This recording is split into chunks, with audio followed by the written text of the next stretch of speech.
when we start to look at the entire story of God, we see God wrestling with our own reality and decisions that do not align with his desires, hopes, dreams, wishes, instructions, declaration, commands. And we see God wrestling with that out loud to other people and on behalf of ourselves.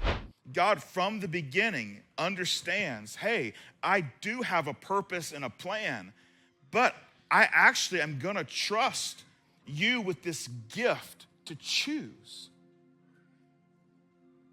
Let's go back to John 9. Let's go back to John 9. I want to read it to you again. John 9, verse 1 and 2. Let's pay close attention. As he went along, he saw a man blind from birth. His disciples asked him, Rabbi, who sinned, this man or his parents, that he was born blind? Obviously, again, we'll go through it again. He was blind. They want to see right. This is the result of sin. Sin is the cause. The result is blindness. They want to know whose sin is it, his or the parents? In other words, give me the juicy details. How does this work? Like, we all know, Jesus, the answer is sin has caused this thing. But we want to know what kind of sin, and whose sin was it? Can you clear that up for us? They're saying, give us a reason. Give us the reason. And listen to Jesus' response again for a second time. Verse 3, neither this man nor his parents sinned, said Jesus, but this happened so that the works of God might be displayed in him. So when we read that, it sounds a lot like the only reason this guy was blind from birth, again, was so that God, in this moment, could show just how miraculous Jesus is. And it forces us into that true or false decision, that this man was born blind so that God could look good in this moment. True or false? But let's take a closer look. We're so fortunate to be able to pick up a Bible and read it in our own language. However, I want to just peel back just a small layer, and I do this with caution because I know there's a tendency to lose some folks when I start talking about this, so I'm going to make it as brief as possible, but it's hard for me to make the point without us going into just a little bit of the details. When we read in the original language in Greek, we see two different phrases. The first one that we get translated in English, in order that or so that, is a purpose or result clause. Now, typically, if it was all by itself, it would read very similar to this, and we would get the meaning that is everything happens for a reason. However, that purpose result clause is followed by a subjective verb, which we get the English phrase, might be displayed, right? We can look at that up there. So we see those two phrases that are taking place in that moment. And so when we see it translated, we have the way we read it. But this happened so that, purpose result clause, the works of God might be displayed in him. Might be displayed in him, subjective verb. Now, in Greek, it's one of two ways. It's a toss-up. In English, it's not a toss-up. In English, when we read it, it always points to this is the result, this is the cause, this is the result. However, in ancient Greek, in that language, it's a toss-up which way it goes. And we don't know. Like, he doesn't give us another clue in terms of, hey, this is how language should work.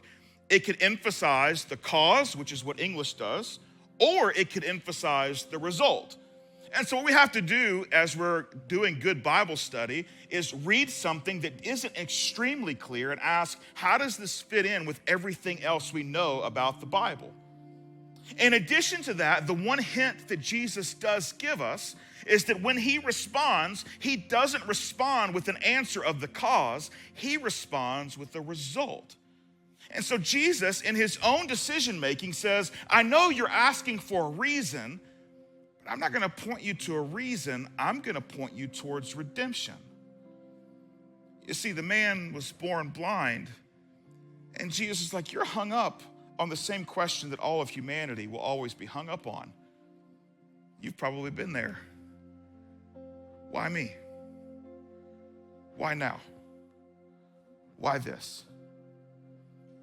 And Jesus acknowledges that, like, yeah, that's a great question, But let me shift your focus not from the why into the what I can do with it. And I don't want to do something good with it just to prove a point. I want to do something good with it because I love you and I care for you. And my will is not being done everywhere all the time. Everything that has happened to you was not because I wanted it to get you from point A to point B. Things that have happened to you, the abuse to you as a child, that was not my idea. The miscarriage, that wasn't something I designed. But the reality of humanity in its current state is this: I can redeem everything that happens for any reason. The truth is, we don't need a reason. We need a redeemer. Life is hard, but we are hope people. And so we can't parade around enforcing this idea when bad things happen. Oh, it happened for a reason. No, when bad things happen, we have to sit with people and say, I don't know why, but I'll hang out with you until we figure out some kind of good. And that might even be something where we're like, there's nothing good that could possibly come from this particular situation. And I would say to us, that makes perfect sense. Yet, somehow, God has orchestrated the redemption of our souls through the worst moment in human history, which is known as the cross. And so while it doesn't make sense to us how God could bring good out of agony, we have proof and stories and eyewitnesses and testimony and the explosion of the church that proves otherwise, opposite of what we think logically about what happens when this occurs in my life. Because God's a redeemer. God isn't the origin of pain. God is the redeemer of our pain. And we find this passage in Romans chapter 8, verse 28. It says just that, and we know that in all things God works for the good of those who love him, who have been called according to his purpose. That he works in all things. He doesn't cause all things. In other words, bring whatever you've got, because that's the way he's designed humanity to choose because of an incredible, great love for us. But God says, even though you're gonna mess this up, and sometimes your decisions will actually affect other people in a negative way, and you might not even experience the trauma or the hurt that you inflicted on someone. You might go on with your own day and have no idea of what you've done. Or maybe you've done it on purpose and you're just like, well, I'm gonna move to another state and that way maybe no one can find me, right? Those levels of things. But the truth is, God says, I don't care what the circumstances are. If you will give your life to me, if you will wake up every morning and say, hey, I want to live for your purpose, he says, I will work in that, in the greatest trauma of your life, the most difficult circumstances, and you and I together can find good in it. Jesus clarifies this for us in one of his earliest teachings. Like right out of the gate, as Jesus is trying to figure out, what do I want to communicate first? And Jesus has this captive audience. And in his mind, he's like, as I teach them the basics of following me, and maybe we would call it like Jesus 101. As he thinks through that, he says, you know what? I should teach them how to pray. Because their example of prayer it's been wild. Jesus talks about it a couple of different times where the example that people had to pray were these religious leaders that would tie boxes and tassels to their arms, and they would go out in public and they would say these huge, enormous phrases with lots of liturgy and lots of theology and words that people just didn't know, and they would scream out loud like, oh God, and all these things. And so when people said, hey, I want to talk to my Heavenly Father, but I don't have any of those boxes or tassels. And also, I don't have any of those words either. Like, I just hurt and I want them to know I'm hurting. So Jesus says, look, let me reteach you how to pray. And this is how he teaches them. This then is how you should pray. Our Father in heaven, hallowed be your name. Your kingdom come, your will be done on earth as it is in heaven. And so Jesus admits in one of his opening teachings, the will of God is not being done everywhere on the earth. The kingdom of God is not being followed here on the earth. And so we want to pray and ask God, your kingdom come, because it hasn't. Your will be done, because it's not being done. In other words, if everything happens for a reason, then what are we praying this for? Why are we asking for his kingdom to come if it's just what he wants? Why are we asking for his will be done if it's already being done?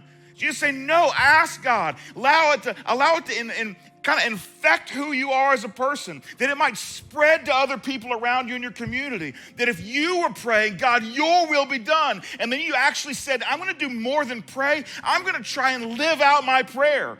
And then it would be infectious, and the people around you might actually also say, you know what? Your will be done. Your will be done. In any circumstances, that's what I get the people disconnected from Jesus aren't thinking about God's will.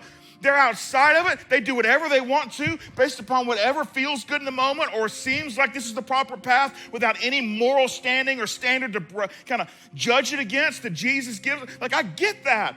But in my life, your will be done. So when we think about that, Jesus just admits to us, we need to ask more for more things to happen for your reason. Because there's a lot of things happening that aren't for your reason, God. I need a kingdom. I need your kingdom to come, not my kingdom, not our kingdom, because that's what we're all working for. We're working for our own kingdoms. And God, we know that's not your reason. That's not your cause. That's not your hope. It's not your desire.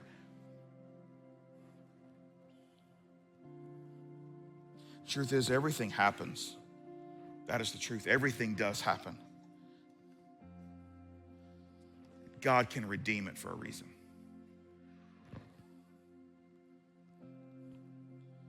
That's the only way that we can make it through the real moments of, why me? Why me? Why us? Why now? Why her? Why him?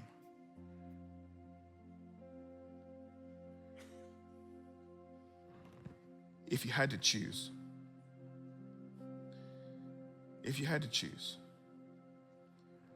would you rather know the why me or the why us? Or would you rather me put you in touch with someone who can redeem it? And the truth is, God has made a promise to one and not the other. There is not a promise to understand why. There is a promise for redemption. That, church, is the truth.